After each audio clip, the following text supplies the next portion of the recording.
Hello and welcome to the 6th of our tutorial series of skills in Inkscape aimed at beginners.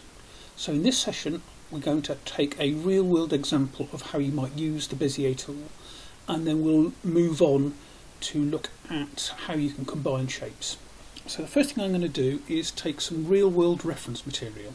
So I'm just going to tab into a browser where I found this copyright-free illustration of a trout.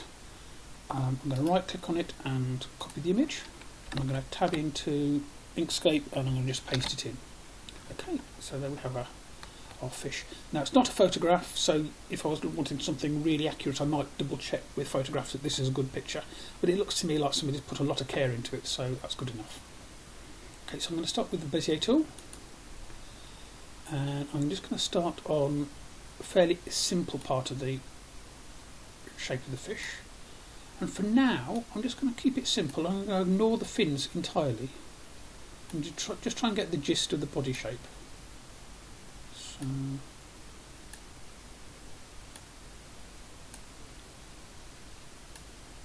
So I'm just clicking and dragging to get the line.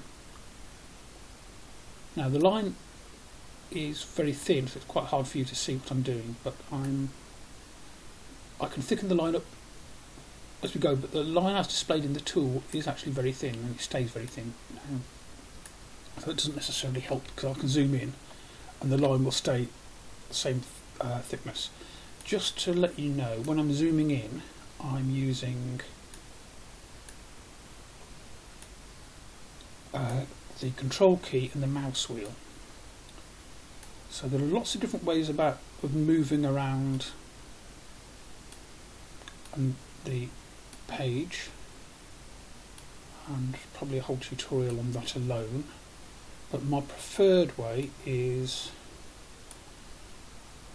just using the mouse wheel and the shift and the control key. So the mouse wheel moves up and down, the holding shift down moves me along, and then with control down I can move it in and out. And I find with one hand on the mouse and one hand using the control and shift keys, I can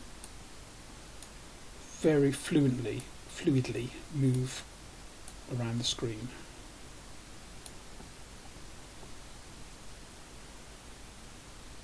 Okay, getting that right.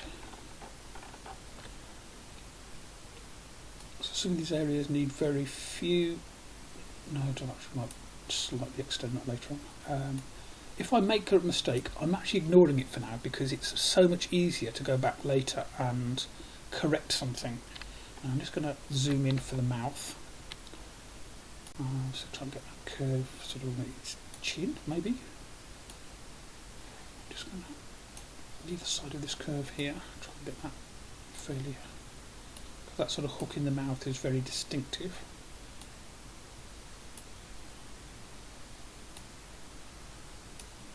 So here obviously I'm putting in a lot more nodes because there's a lot more detail.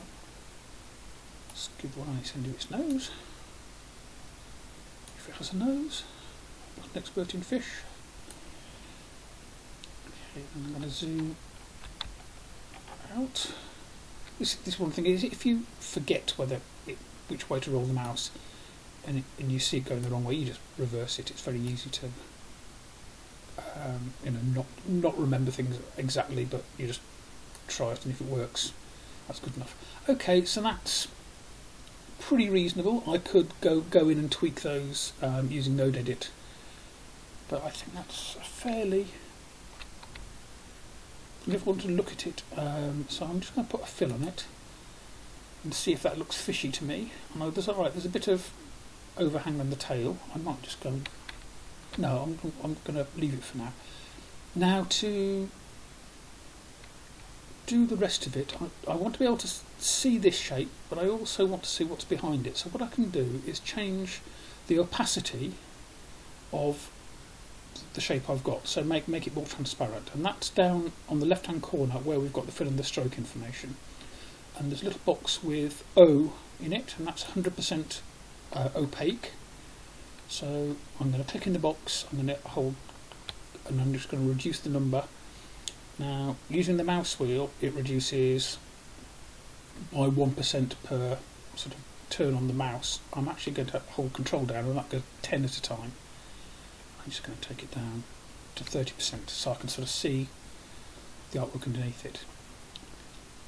I'm now going to also lock the image, because sometimes when you're drawing things, rather than drawing a new line, you accidentally pick up the artwork that's underneath. So I'm going to lock both of these things. So I've got the fish that I've traced selected. I'm going to hold shift down and click on the background image, so that's selected too.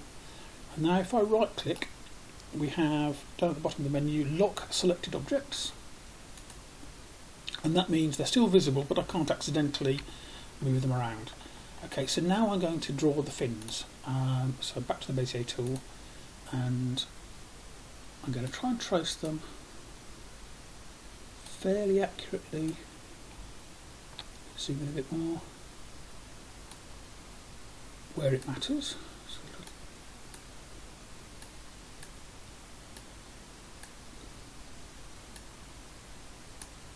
I'm not going to sort of worry about the sort of little frayed edges and things. I'm just trying to get the gist of it really. Okay, get sort of where it works. Now I'm actually going to join it onto the body of the fish that I've created already. So this bit over here where it overlaps, I really don't care how pretty that is. So I'm just going to click and close that shape. Okay, I'm now going to repeat the rest on the other fins. So I'm going to speed this up because I think you understand what's going on, and it's not going to help to watch me go on with this in great detail. So I'm just going to start that there.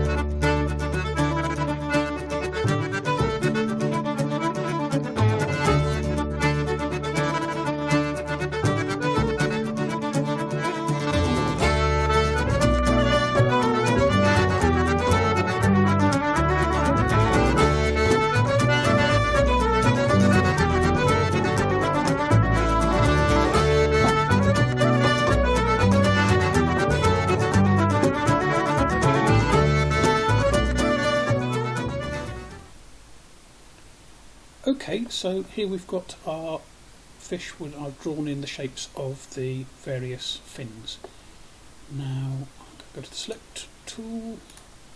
I'm going to unlock the body and the artwork. So to do that, I right click and then it says unlock objects below. So when you lock an object, it's the object you've selected, and then when you unlock them, by and large, it's the objects below where the mouse is when you click. So that's, I clicked on both of them, so that should free both of them up.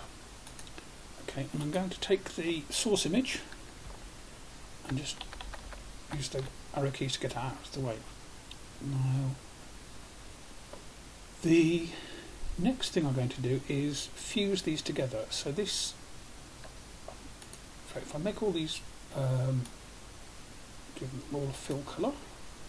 So let's make more pink, and I'm going to make them all 100. So in this case I'm just typing in the word 100, the number 100. So we've got these various shapes, and to fuse them we're going to use what they call Boolean operators, which you might have come across in maths, but basically they're made quite clear. They've got these very useful little icons. So the first of these, it's in the path menu, and it's sort of a bunch of 6 different operations. The first is union, and the diagram shows a circle and a square, and in this case union fuses them into the same new object. So if I select the fish and the top fin and I go to path union, I also notice it's control and plus, so that might help with the others. What I can actually do is select everything we've got here and just press control plus. Oh no, we've got one single object. So that's the simplest of the Boolean operations.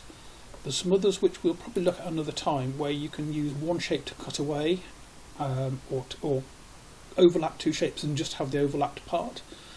The icons are fairly self-descriptive, and when in doubt, just create a couple of shapes and play with them. So that's first go with union, but quite often if I'm tracing, ignore the detail, add that in later and then just join the two up. Likewise, if there was a cutaway, I might just draw the overall shape. I could have actually drawn the mouth hollow separately and then use that to cut away the sort of round general fish shape. So that's a far more convincing fish than we had when we were hand drawing from memory or from just doing sketches in the last session. So I hope you've got a slightly better understanding of how to use the Bezier tool and first insights into the Boolean tools, which are again really powerful parts of Inkscape. So that's all for this session, and we'll see you in the next tutorial. Thanks for watching.